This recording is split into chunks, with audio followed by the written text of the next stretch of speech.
बिस्मिल्लाहिर्रहमानिर्रहीम अस्सलाम वालेकुम। परवीन के पकवान में खुश आमदीद। कैसे हैं आप सब? उम्मीद है सब खैरियत से होंगे। अगर आप पूरा रमज़ान आलू के पकौड़े खा खा के थक चुके हैं तो आज मैं आपके साथ वेजिटेबल पकौड़ों की रेसिपी शेयर करूंगी, यानी कि हम बनाएंगे आज चाइनीज़ पकौड़े।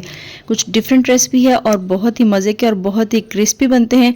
तो फुल वीडियो वॉच कीजिएगा और अगर ये रेसिपी अच्छी लगी तो लाइक और शेयर ज़रूर कर दीजिएगा। और अगर चैनल पे नए हैं तो चैनल को सब्सक्राइब भी कर लीजिएगा। आप सबका बहुत बहुत शुक्रिया। तो सबसे पहले यहाँ पर मैंने बंद गोभी डाल दिया, तकरीबन 3 कप के बराबर मैंने बंद गोभी डाल दी है। और 1 कप डाल दी है मैंने इसके अंदर गाजर। गाजर थोड़ी मीठी होती है इसलिए मैंने थोड़ी सी कम डाली है। और ये सारी चीज़ें मैंने जूलियन शेप में काटी हुई हैं। और यहाँ पर मैंने आलू डाल दिए हैं, 3 नॉर्मल साइज़ के आलू लेके उनको भी इस तरह से बारीक बारीक जूलियन शेप में काट लिया है। तो यहाँ पर प्याज ले लिए, मैं प्याज भी मैंने 2 लिए थे और उनको भी इस तरह से बारीक स्लाइसिस में काट लिया है। इसके अलावा यहाँ पर एक शिमला मिर्च डालेंगे। और शिमला मिर्च जो है ये जूलियन शेप में इसलिए नहीं कटी हुई कि ये मेरे पास पहले से फ्रीज़ हुई पड़ी हुई थी, तो वो क्यों उसमें कटी हुई थी वही मैंने डाली है, वरना इसको भी मैं जूलियन शेप में काट लेती। और अब डालूंगी मैं इसके अंदर पालक। तो पालक भी फ्रीज़ हुई हुई थी, पहले से मैंने इसको धो के अच्छी तरह से फिर मैंने इसको खुश्क करके रखा हुआ था, फ्रीज़ किया हुआ था। तो इसलिए मैंने अब इसको पालक को वॉश नहीं किया, बाकी सारी सब्जियां जो हैं वॉश की हैं। तो अब मैंने यहाँ पर 2 टीस्पून डाल दिया है नमक, 1 टीस्पून डाला है सुरख मिर्च का पाउडर, 1 टीस्पून हल्दी पाउडर डाला है, हाफ़ टी-स्पून काली मिर्च का पाउडर डाला है। इसके अलावा 2 टीस्पून डाल दिया है मैंने इसके अंदर कुटा हुआ खुश्क धनिया। अगर आप चाहें तो इसकी जगह इसको हाथ से मसल के साबुत भी डाल सकते हैं।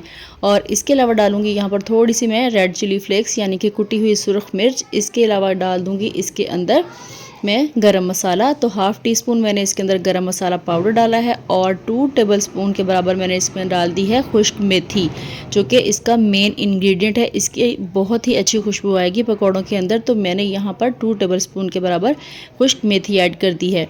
और अब डालूंगी मैं इसके अंदर बेसन। तो यहाँ पर मैं 1.5 कप इसके अंदर बेसन ऐड कर दूंगी। और अभी सिर्फ 1.5 कप डाल रही हूँ, बाद में थोड़ा और ऐड करूंगी। पहले एक साथ ज़्यादा नहीं डाल रही हूँ कि पहले हम इसको मिक्स करके देख लेते हैं कि मज़ीद हमें इसकी ज़रूरत है या नहीं। पानी वगैरह इसके अंदर हम बिल्कुल भी नहीं डालेंगे, इसी तरह से इसको मिक्स करते जाएंगे और ये मिक्स हो जाएगा। क्योंकि जो सब्जियां हैं उनको जब मसाले लगेंगे तो वो पानी छोड़ेंगी और फिर उसी पानी के अंदर ही ये जो मसाला है ये मिक्स हो जाएगा। तो हमें मज़ीद इसके अंदर पानी वगैरह ऐड करने की ज़रूरत नहीं है। इसी तरह से हम इसको मिक्स करते जाएंगे। अगर आपको थोड़ा सा फील हो कि आपको मुश्किल हो रही है तो फिर आप ऐसा करें, इसको 1-2 मिनट के लिए छोड़ दें। तो फ़ौरन से ये जैसे पानी छोड़ेंगी उसके अंदर ये ईज़िली मिक्स हो जाएगा। तो यहाँ पर टोटल जो है वो मैंने 2 कप बेसन यूज़ किया है। 1.5 कप मैंने पहले डाला था और आधा कप मैंने अब डाल दिया है। तो टोटल यहाँ पर 2 कप बेसन डाल के मैं इसको अच्छी तरह से मिक्स कर लूँगी।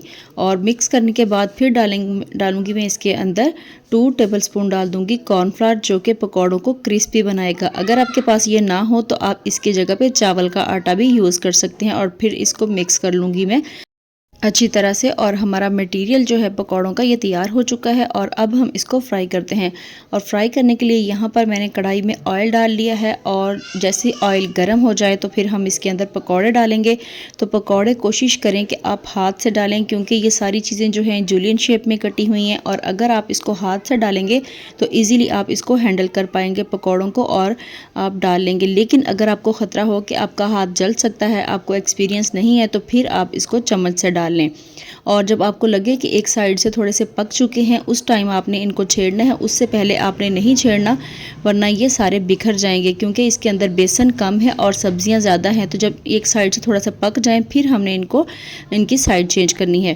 तो अब मैंने सारे पकौड़ों की साइड चेंज कर दी है। और दूसरी साइड से भी अच्छा सा गोल्डन कलर आ जाए तो फिर हम इनको निकाल लेंगे। तो यहाँ पर देखें अच्छे से हमारे पकौड़े फ्राई हो चुके हैं। इनको मैं निकाल लेती हूँ और इसी तरह से बाकी सारे भी फ्राई कर लूँगी।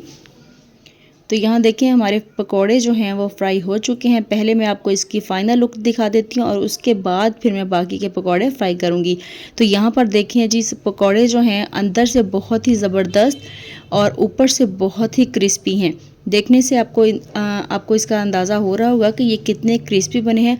तो ज़रूर आप इस रेसिपी को ट्राई कीजिएगा, क्योंकि आलू के पकोड़े तो हम बनाते ही रहते हैं, लेकिन ये सारी सब्ज़ियाँ अगर आप सब्ज़ियाँ नहीं खाते हैं ये आपके बच्चे नहीं खाते, आपको खुद को पसंद नहीं है, तो ये बहुत ही अच्छा तरीका है सब्जियां खाने का भी और थोड़े से डिफरेंट टेस्ट के पकौड़े भी बन जाते हैं।